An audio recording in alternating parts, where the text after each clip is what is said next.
ஈஸ்வர் பார்த்தீங்கன்னா, தான் நெனச்ச மாரி எப்படியான பாக்கியாவும், கோபியும் ஒண்ணு சேர்த்துக்கணும்னு சொல்லிட்டு நெனச்சிருக்காங்க.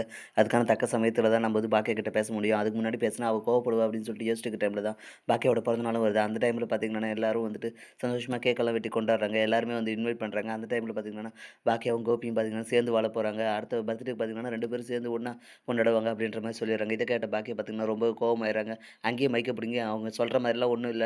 எக்காரணத்த கொண்டும் நம்ம கோபி கூட சேர்ந்து வாழ மாட்டோம். ஒரு முறை பிரிஞ்சா பிரிஞ்சது தான். ஒரு முறை உடைஞ்ச மனச திருப்பி ஒட்ட வைக்கணும்னுலாம் நினைக்காதீங்க.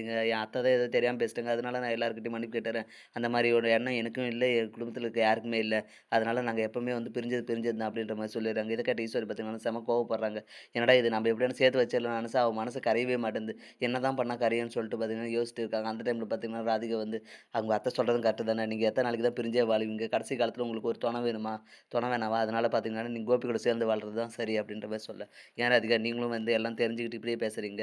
நம்ம மனசு வந்துட்டு நம்மள ஏமாத்திட்டு போனவர நெனச்சு கவலைப்பட்டு இருக்கிறதோட, அடுத்து என்ன நடக்க போகுதுன்றத யோசிக்கிறது தான் புத்திசாலித்தனம். அதுவும் இல்லாத, நான் இப்ப தான் கொஞ்சம் சந்தோஷமா, நிம்மதியா இருக்கேன். அது உங்களுக்கு பொறுக்கலையா?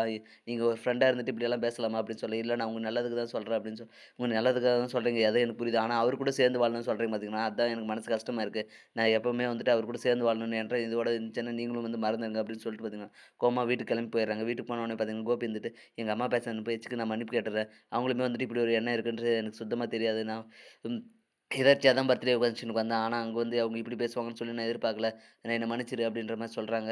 நீங்க ஏன் மன்னிப்பு கேட்கறீங்க சார்? பண்றதெல்லாம் பண்ணிட்டு, இப்ப நீங்க மன்னிப்பு கேட்கறீங்களா? அப்படின்னு சொல்ல, அவன் இது ஒண்ணுமே பண்ணல. இதெல்லாம் என்னோட விருப்பம் தான். நான் தான் வந்துட்டு உங்க 2 பேரும் சேர்த்து வைக்கலாம்னு சொல்லி நெனச்சேன். அதுக்கு ஏன் நீ கோபி மேல கோவப்படுற? அப்படின்னு சொல்ல, அத்த நீங்க வாய மூடின்னு இருங்க அத்த. உங்களுக்கு ஒரு எண்ணம் நான் முன்னாடியே சொல்லியிருக்கேன். இந்த மாரி ஒரு எண்ணம் இருந்துச்சுன்னா, அத அடியோட மறந்துருங்க. நான் எக்காரணத்த கொண்டு அவர் கூட சேர்ந்து வாழ மாட்டேன். உங்க மகனா அவர் இங்க இந்த வீட்ல எத்தன நாள் வேணாலுமே இருக்கட்டும். ஆனா, என் கூட சேர்த்து வைக்கணுன்ற எண்ணம் மட்டும் உங்களுக்கு கூடவே கூடாது அப்படின்ற மாரி சொல்லிட்டு பார்த்தீங்கன்னா கோவமா ரூமுக்கு கிளம்பி போயிடுறாங்க. இப்படிதான் வரப்போற எபிசோட் வந்து போப்போது. அடுத்து என்னலாம் ராதிகா பிளான் போட போறாங்கன்றத பொறுத்திருந்து தான் பார்க்கணும். மேலும் இது போன்ற வீடியோக்கள தொடர்ந்து பார்க்க மறக்காம நம்ம சேனல சப்ஸ்கிரைப் பண்ணிருங்க.